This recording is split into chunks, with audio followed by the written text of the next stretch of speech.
Buenas tardes con todos.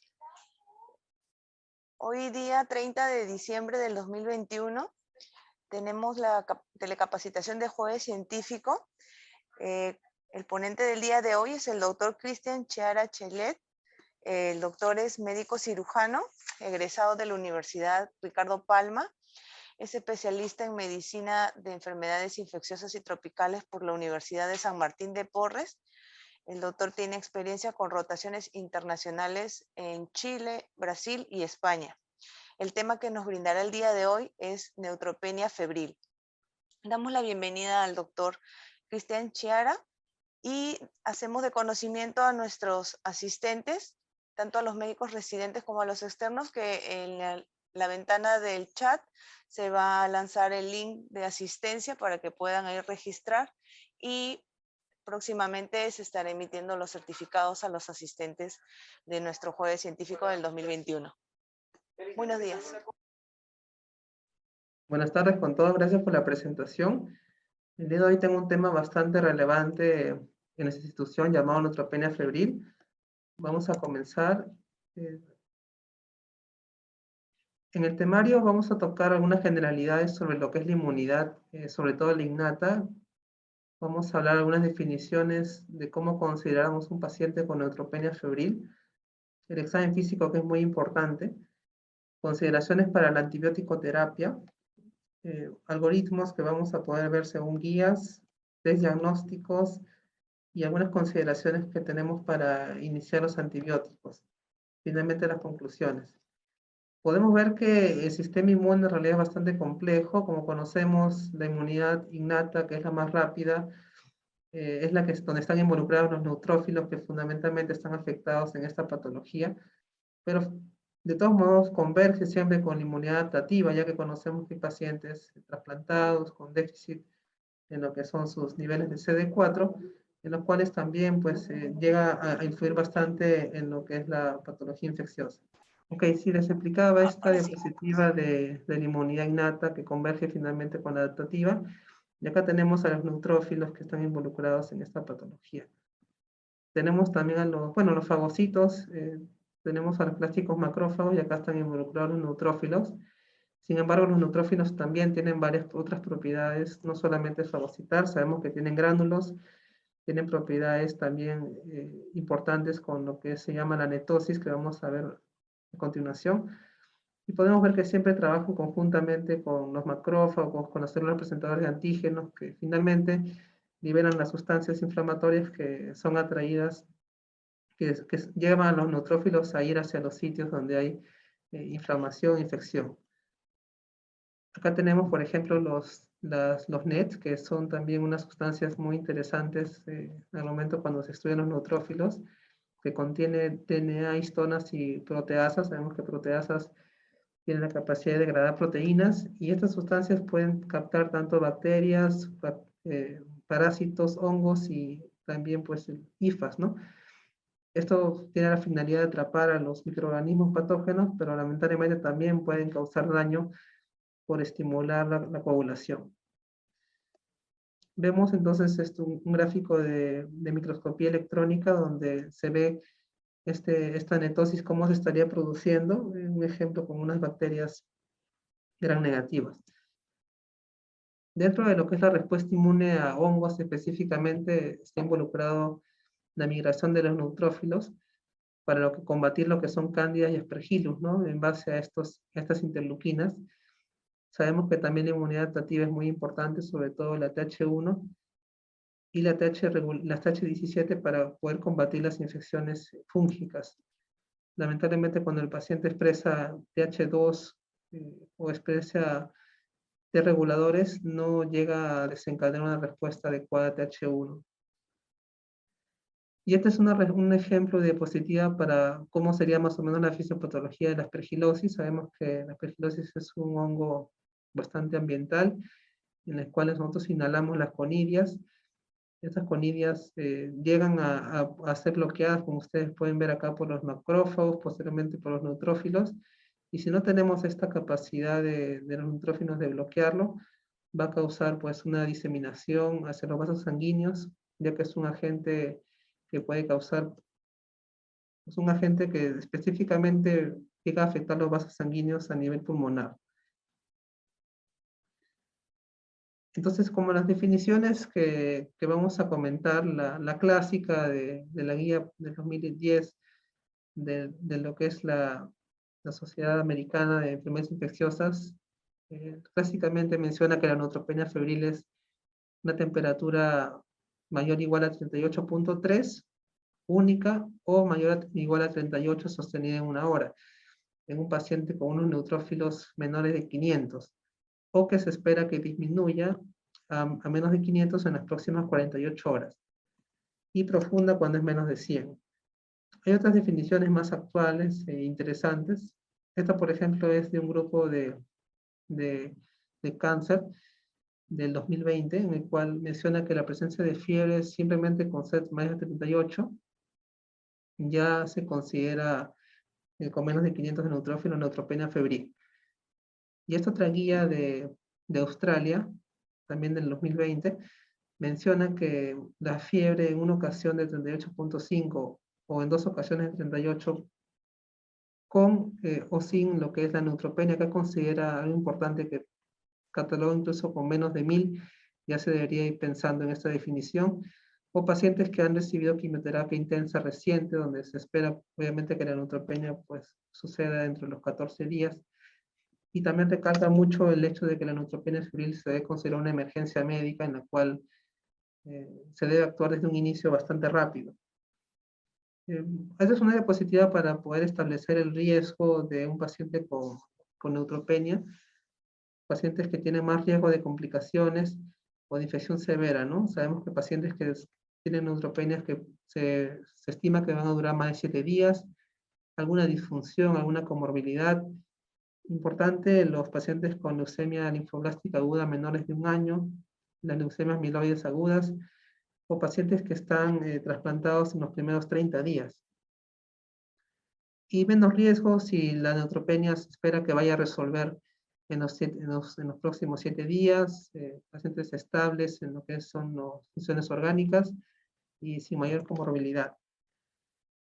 En esta otra guía mencionan algunos datos también interesantes a tener en cuenta, ¿no? Pacientes con síndrome de Down tendrían más alto riesgo, pacientes que han tenido quimioterapias de inducción, por ejemplo, algunos tumores sólidos, linfoma, neuroblastoma, trasplantes halogénicos, acá incluso expande un poco más el tiempo, ¿no? No solamente los primeros 30 días, sino desde el día -14 hasta el día +180, ya se debería considerar un paciente con más riesgo de enfermedad.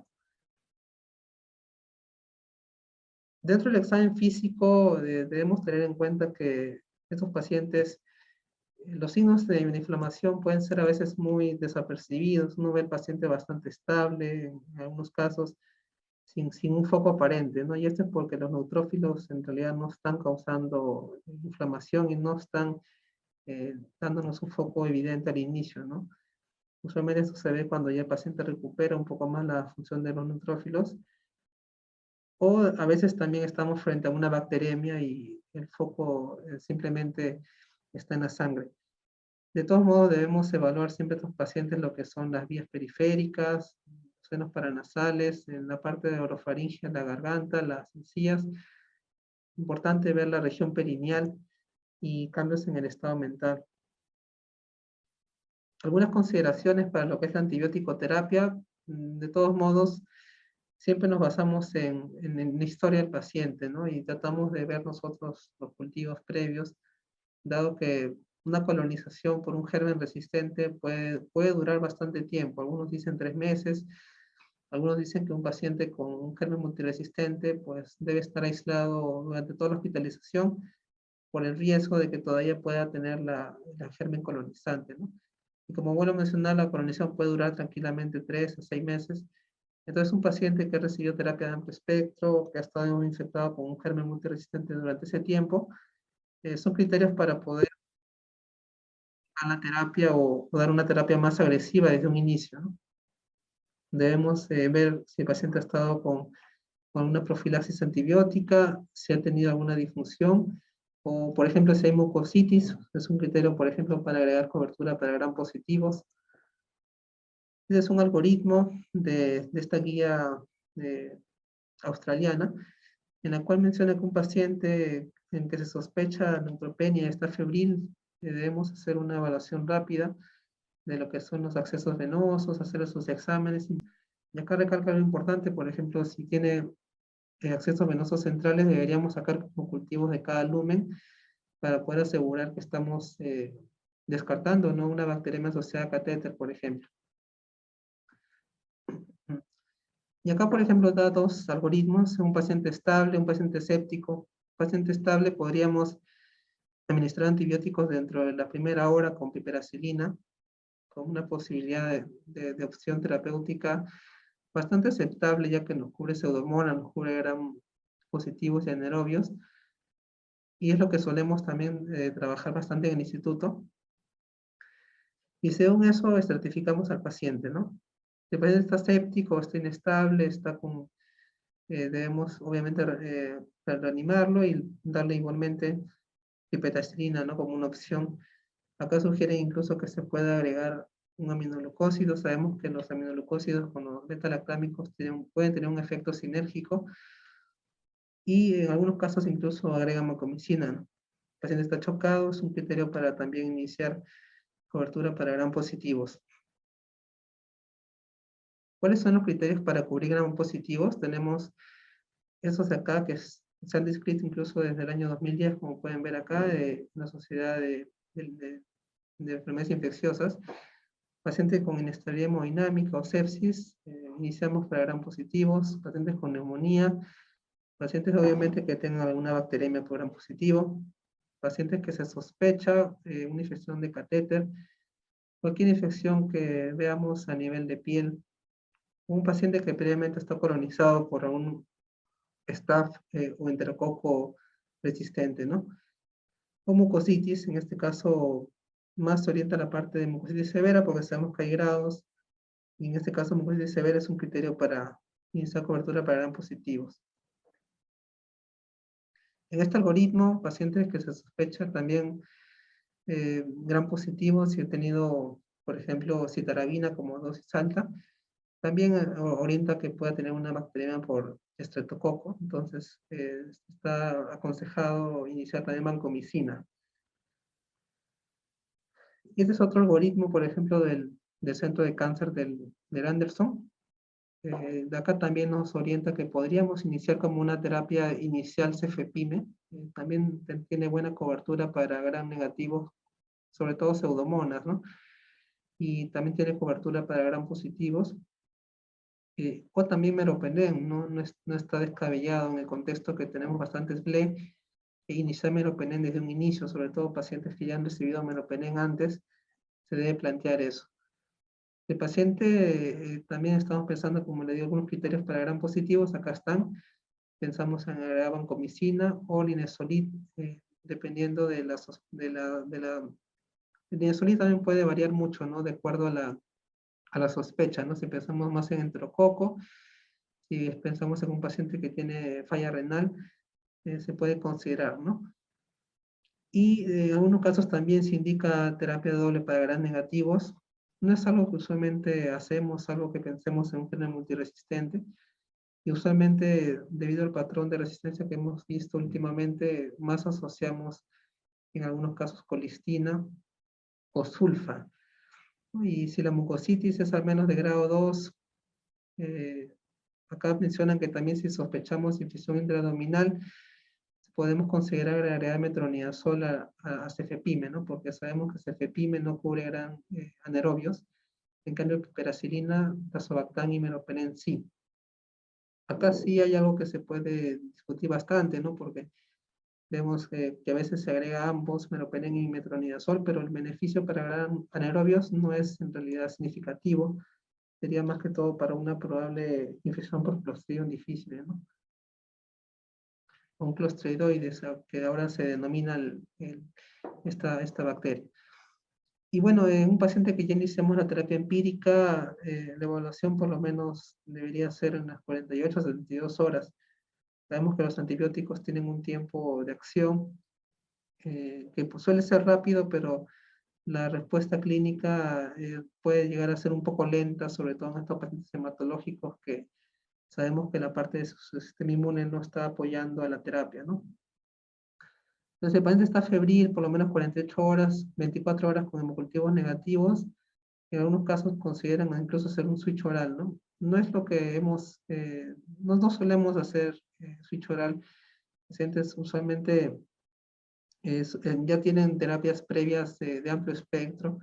Pacientes normalmente rara vez cursan a febril luego del primer día, y tratamos de asegurar en muchos de los casos por lo menos los 7 días de terapia endovenosa, ¿no? Pero sí hay criterios que mencionan las guías en los cuales se puede considerar que un paciente no necesariamente se ha admitido a hospitalización y puede irse a casa con vía oral, ¿no? Si es que el paciente tiene un cuadro bastante leve, con neutropenia febril incluso, ¿no? Pero si el paciente sigue febril, continuamos con peracilina, incluso a las 72 horas deberíamos pedir nuevos hemocultivos, y lo que hacemos usualmente es ampliar la cobertura, ¿no? Con lo que es meropenem o vancomicina, según lo que ya hemos comentado, y en algunos casos si hay factores de riesgo para infección fúngica, incluso podemos adicionar lo que es anfotericina liposomal o equinocandinas como la caspofungina. Acá, este otro escenario de fiebre del cuarto o quinto día, pues ya tenemos que ampliar estudios de imágenes y estudios para hongos. Las guías suelen recomendar, suelen ser bastante agresivos y de inicio y agregan anfotericina liposomal, ¿no? En algunos casos sí es necesario, porque sabemos que tiene buena cobertura para lo que son aspergillus, que tal vez con la caspofungina podamos quedarnos un poco cortos, ¿no? A veces damos caspofungina para una probable candidemia o cuando tenemos un foco abdominal. Pero la anfotericina liposomal podría ser una opción también a considerar en un paciente que sigue con fiebre y está con antibiótico terapia de amplio espectro. Como estos diagnósticos, tenemos obviamente los cultivos, sin embargo hay que reconocer que la sensibilidad es bastante baja. Sabemos que es una sensibilidad que puede ser hasta el 30%, y obviamente va a depender si el paciente ya inició o no antibióticos. Y tenemos pruebas más sofisticadas como lo que es el PCR o el MALDI-TOF, que no las usamos de rutina, pero son pruebas que nos podrían ayudar a determinar el agente microbiológico y a dar una terapia dirigida, ¿no? Lamentablemente muchas de estas pruebas de PCR de los paneles con FilmArray a veces nos piden necesariamente un hemocultivo positivo, ¿no? O al menos un hemocultivo preliminar positivo, y la máquina ya detecta exactamente el microorganismo y incluso patrones de resistencia, como vamos a ver. Por ejemplo, este es un FilmArray en sangre bastante completo, que llega a detectar incluso 47 microorganismos. Pueden ver acá entre gram positivos, gram negativos, hongos y patrones de resistencia como el MEC-A, el BAN-A, BAN-B, que son resistencias de vancomicina, sobre todo con enterococo, y de las carbapenemasas, la más frecuente, la KPC. Este es una prueba también más sofisticada que detecta 47 microorganismos y lo puede detectar incluso en 1 hora. Vemos que la sensibilidad y especificidad es bastante elevada, pero como menciono, muchas veces pide que el hemocultivo al cual se va a someter esta muestra sea positivo, ¿no? Pero una vez siendo positivo nos puede dar un mejor panorama de los microorganismos. Y esta prueba en especial, la BioFire, nos detecta además las carapenemasas importantes, ¿no? Como las IM, las NDM, las BIM, que son las metalo que últimamente estamos viendo que se están reportando más en Latinoamérica, y que tienen connotación porque muchas veces no van a responder a terapias dobles convencionales y requieren terapias incluso triples o terapias ya más dirigidas con Astronam, por ejemplo, que se asocia a cestosina y Bactan. Tenemos, por ejemplo, también genes que detectan a la colistina, como el MCR, el gen BLE, detecta también este gen de la resistencia a meticilina, y los BAN-A, BAN-B para vancomicina. Bueno, eso en cuanto a los test diagnósticos de microbiológicos. Tenemos también unos biomarcadores que clásicamente usamos, nos guiamos bastante de ello. Sin embargo, hay que tener en cuenta que la PCR pues, tiene una vida media bastante más prolongada. La vida media, incluso para retornar al bazar, puede ser hasta de 7 días. En promedio, 3 días. Entonces, medir el PCR a un paciente a las 48-72 horas hay que tomarlo bastante con pinza. De hecho, más significativo es una disminución de la procacitonina, aunque también es debatible en algunas revisiones, lo ponen bastante debatible el medirlo, pero el hacer estudios seriados nos ayuda para determinar si hay una respuesta, ¿no? Una respuesta laboratorial ante una probable infección bacteriana, que es lo que más apoya la procacitonina. Y como pueden ver acá, el retorno basal suele ser mucho más rápido, al igual que el inicio en que comienza a subir. Puede también detectarnos prematuramente una infección severa. Y acá podemos ver, por ejemplo, la procacitonina, que es un marcador que clásicamente es típico de bacterias, ¿no? Normalmente los virus llevan a la producción de interferón que inactivan la producción de procacitonina, a diferencia de los lipopolisacáridos que se encuentran en la pared de los gram negativos, que van a estimular en el adipocito y el aparato de Golgi la producción de esta sustancia. Acá tenemos, por ejemplo, ya pasamos a estudios de imágenes, un ejemplo clásico de una aspergilosis pulmonar invasiva en un niño de 16 años, en este adolescente con leucemia linfoblástica aguda, ¿no? Vemos el clásico signo del halo, vemos acá una lesión en la región media del pulmón izquierdo, que está rodeada por un área como de vidrio esmerilado, ¿no? Que viene a ser como un área de angioinvasión, que es lo que causa el aspergillus usualmente, y que a los 14 días que le toman una tomografía control, cuando ya recuperan los neutrófilos, se ve el clásico signo de la cavitación, ¿no? Es un signo de respuesta inmune cuando ya mejoran los neutrófilos, cuando ya hay una respuesta microbiana. No es un clásico ejemplo del signo del halo, ¿no? Que la verdad que no siempre lo vemos, más frecuente vemos nódulos, pero es verdad que los hallazgos en imágenes de aspergilosis, por ejemplo, son bastante variados, ¿no? Vemos acá bastantes autores que están reportando que lo más frecuente que ellos ven son nódulos, ¿no? Pueden verse cavitaciones, el signo del halo, como podemos ver acá, no es muy frecuente, pero es bastante sugestivo. Es el signo del aire creciente que hemos visto. Y otros infiltrados que también pueden ser muy inespecíficos, que pueden sugerir una aspergilosis, ¿no? Entonces, en un paciente usualmente que no está respondiendo a antibiótico amplio espectro, se puede considerar iniciar anfotericina como nos dicen las guías, o si tenemos ya unas imágenes compatibles, pues iniciamos terapia dirigida con voriconazol. Y acá tenemos una diapositiva para ver los posibles estudios microbiológicos que se pueden hacer. Por ejemplo, si tenemos muestras respiratorias, podemos hacer estudios de cultivo, aunque acá tenemos bastante limitación para lo que son hongos, ya que la muestra normalmente se envía a España e incluso nos dijeron que demora hasta casi un mes en darnos resultados. La verdad que no nos ayuda mucho los cultivos, pero si queremos filiar el diagnóstico posterior, se pueden hacer. En algunos casos es factible tomar muestras de KOH, sobre todo si tenemos lesiones ulcerosas o lesiones purulentas, se puede sacar un KOH para poder ver las hifas, ¿no? De las aspergillus.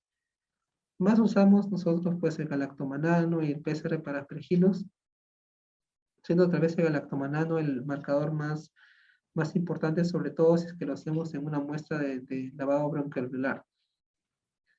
Y también tenemos en sangre los métodos de hemocultivo convencionales. Tenemos estudios serológicos que usamos acá hasta el galactomanano, por ejemplo.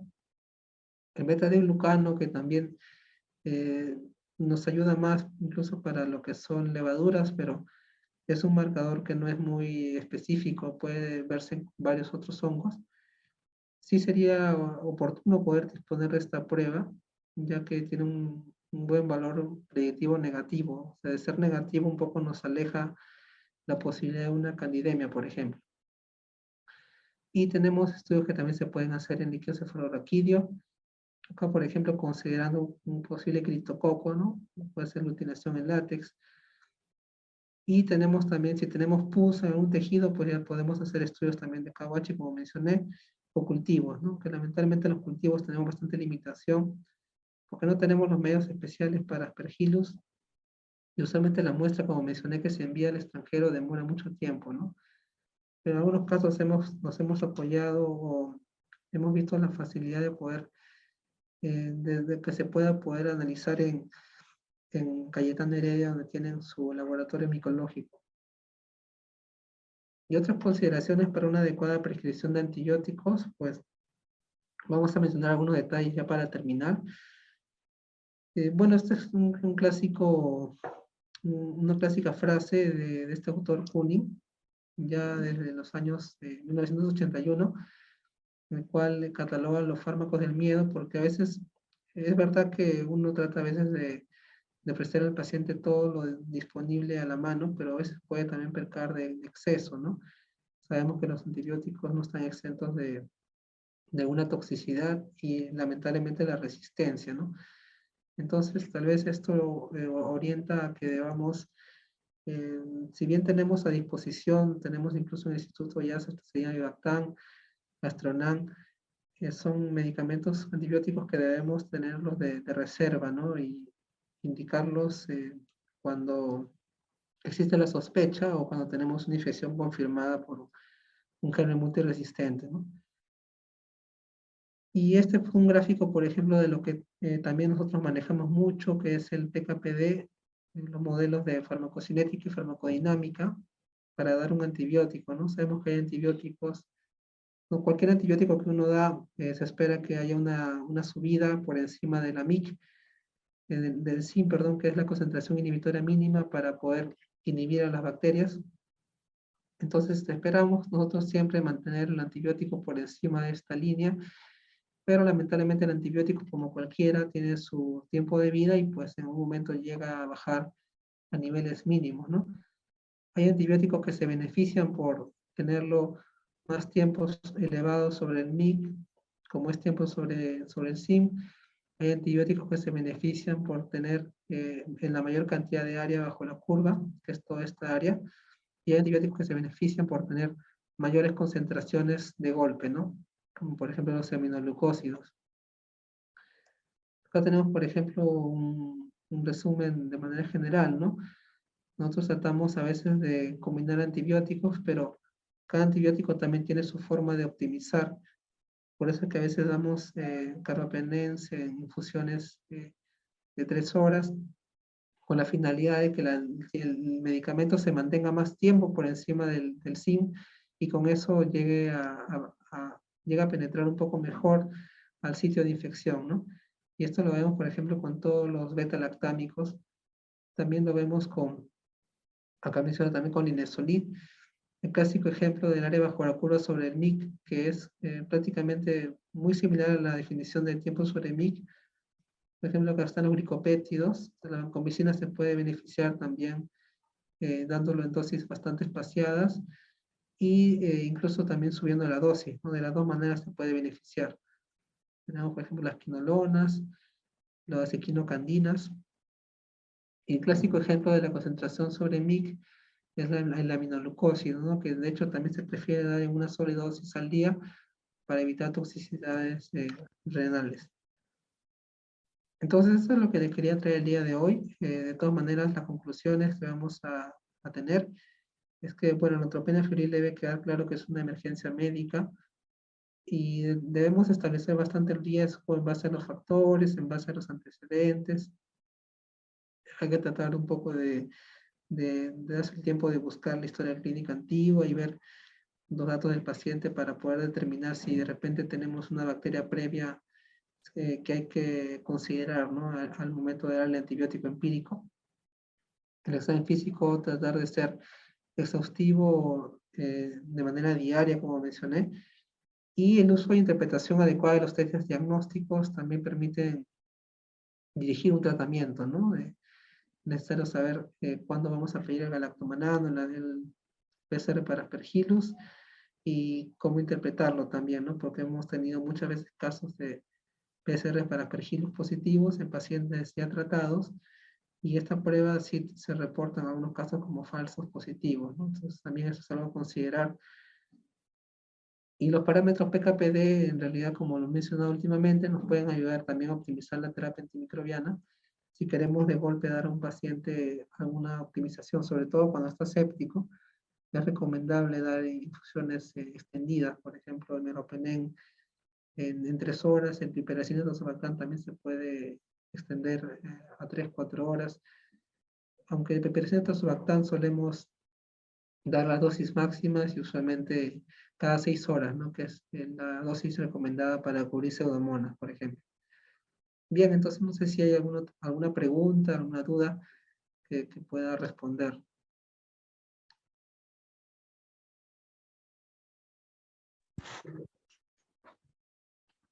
Muchas gracias, doctor. Si tenemos una pregunta, ¿cuál es la duración de la antibioticoterapia en promedio?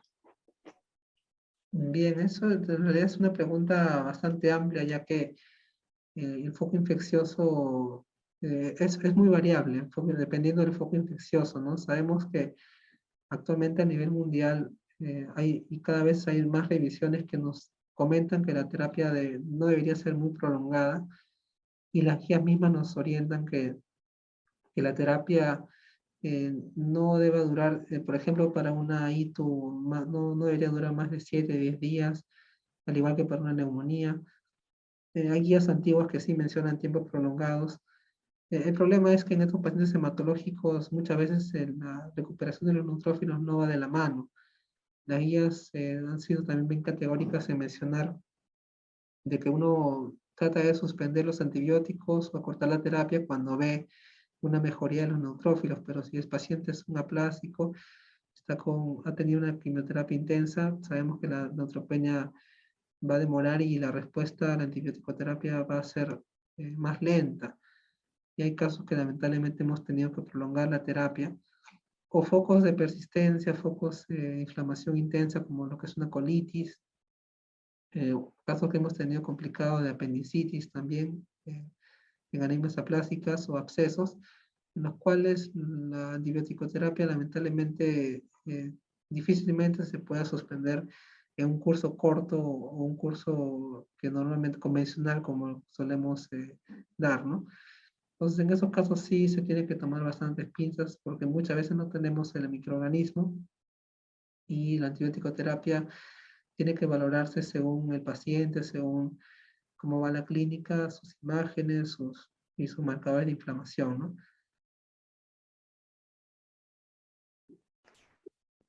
Gracias, doctor. Tenemos otra pregunta. En el tratamiento de sepsis, ¿cómo podemos hacer en el inicio del episodio febril? ¿O qué podemos considerar al inicio de un episodio febril? Sí, lo más importante es siempre valorar si este cuadro febril es en realidad significativo, ¿no? Como siempre, creo que todos los colegas tenemos ese criterio de poder determinar si esta fiebre en realidad es, porque hemos visto, yo también he visto ya que con el termómetro de mano no es muy fiable, y cuando le toman el axilar es distinto, ¿no? O muchas veces el paciente está muy sobreabrigado y se le toma y está con febrículas. Entonces es necesario saber si en realidad estamos ante un cuadro febril significativo, y lo otro si en realidad también es persistente, ¿no? Hay fiebres muy inespecíficas, muy aisladas, que se autolimitan y puede tener un contexto viral como conocemos, pero si persiste la fiebre, si el paciente se torna inestable, pues hay que considerarlo significativo, ¿no? Y justamente también hemos comentado algunos criterios más o menos que nos orientan a neutropenia febril según las guías.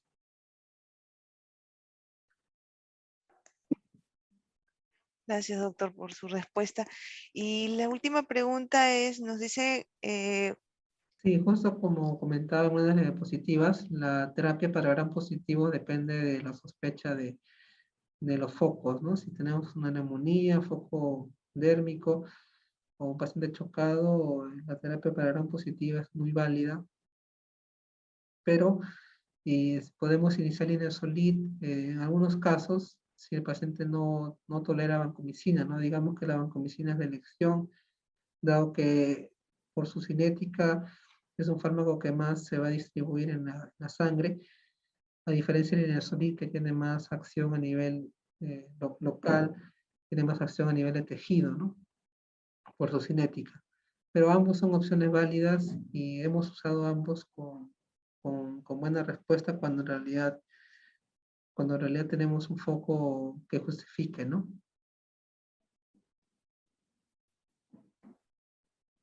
Gracias, doctor. Bueno, para finalizar, no sé si nos podría brindar algunas recomendaciones.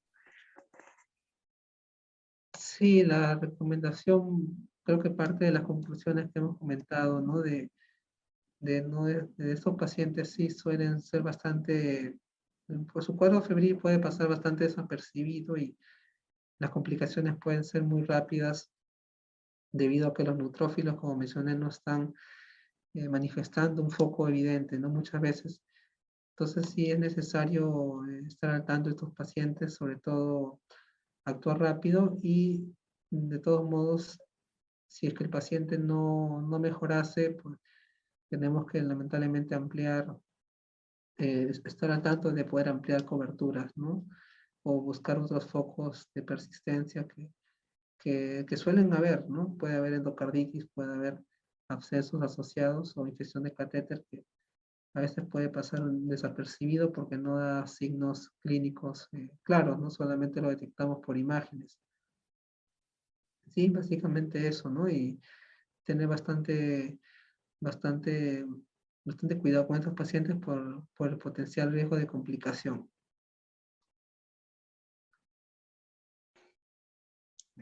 Perfecto, doctor Cristian Chara. Bueno, le agradecemos, doctor, por su gentil participación como ponente en este importante tema y también por compartir su experiencia profesional con todos nosotros. Además, también agradecemos a los participantes que han estado todo este año 2021 acompañándonos en las telecapacitaciones. Bueno, la Oficina de Docencia e Investigación les agradece.